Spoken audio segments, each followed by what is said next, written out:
It's been decades since Spokane Public Schools made comprehensive changes to its boundaries, but they are proposing a major overhaul that would impact thousands of local families. Their plans, plus what some parents are saying about them. And heads up drivers, your morning commute could be a bit different tomorrow, where you could see a new ramp meter as you get on I-90. It was a beautiful day of weather today across the inland Northwest, and now we're looking at 70s for this weekend, and I'm tracking just how many days we'll see in the 70s in our forecast.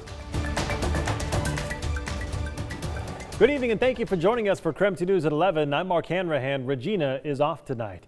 Well, first up, fewer politicians on local health boards may soon be state law. The Washington State Legislature passed a bill that requires at least half of every health board made up of non-politicians. Right now, the Spokane County's health board is made up of 6 elected leaders and 3 non-elected leaders. The bill started when Spokane Health Officer Dr. Bob Lutz was fired by the local health board last year and prompted a wave of debate about whether health boards have become too political. Well, this bill now heads to the governor's desk for his signature. A North Idaho man was arrested today on suspicion of first-degree murder after a shooting led to a car crash on Highway 95 Thursday. 55-year-old Victor Claus was in the passenger seat of a vehicle when he shot the driver. That's according to police. The driver then lost control of the car and swerved into oncoming traffic. That driver was pronounced dead at the scene. Other drivers in the crash were taken to the hospital with what are described as non-life-threatening injuries.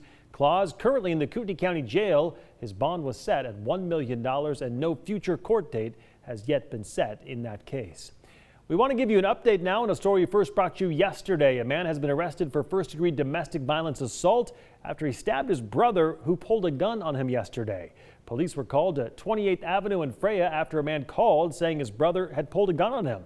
Well, according to officers, after the man called them, he then stabbed his brother. Once officers arrived at the scene, medics were called and the victim was taken to the hospital with non-life-threatening injuries. According to the brother, the dispute started over alleged stolen property. For the first time in nearly 4 decades, Spokane Public Schools is proposing major changes to school boundaries. The overhaul would impact thousands of local families. KREM 2's Morgan Trow has more on who would be impacted and what some families are saying about that proposal. Spokane Public Schools boundary adjustments are needed to support changes in grade configurations, relieve overcrowding, and accommodate student growth throughout the district. In a forum tonight, SPS Boundary Committee members discussed North Side schools with a focus on South Side happening next week. We want to give an overview of the most pressing questions of the night. Why is this happening? SPS hasn't had any major boundary changes in nearly 40 years. As housing and demographics have shifted, school enrollment numbers have also changed, resulting in dramatic differences in school sizes. Who will be impacted? Less than 10% of elementary school students, about 40% of middle school students, and a quarter of high school students.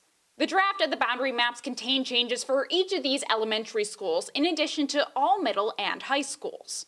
How were these boundaries decided? The committee made a list of 6 guidelines they are following for changing the attendance lines: communication and process, diversity, legacy, neighborhoods, school quality, and transportation. Will we still have access to open enrollment? Yes, SPS will continue to offer students opportunities to attend a school other than their assigned neighborhood school. When will this go into effect? Boundary adjustments, approval, and announcements will be starting June 2021. They will continue for the next 2 years. How and when can community members share feedback? SPS is holding 3 more online community forums to collect feedback. For more information, we will have everything linked on our website. Reporting in Spokane, Morgan Trow, KREM 2 News. All right, let's talk weather. It was a beautiful day across the inland Northwest. Plenty of sunshine and warm temperatures. Take a look at this picture sent to us by Melaine Williams of the Spokane Falls. Just looking spectacular there today.